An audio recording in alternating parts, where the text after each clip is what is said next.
For the past 19 hours, you have been listening to DYVL Action Radio, 819 kilohertz on the standard broadcast band with a power of 10,000 watts.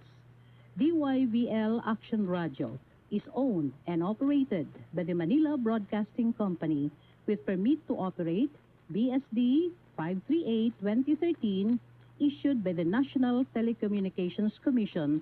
DYVL Action Radio operates from 4 in the morning up to 11 in the evening with studio and offices located at PNP Road, Maharlika Highway, Barangay Campitic, Palo, Leyte.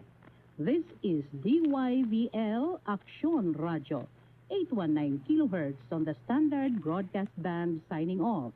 Ladies and gentlemen, the Philippine National Anthem. Wayang magiliw, pero sa silanganan, alam ng puso, sa titig mo'y buhay.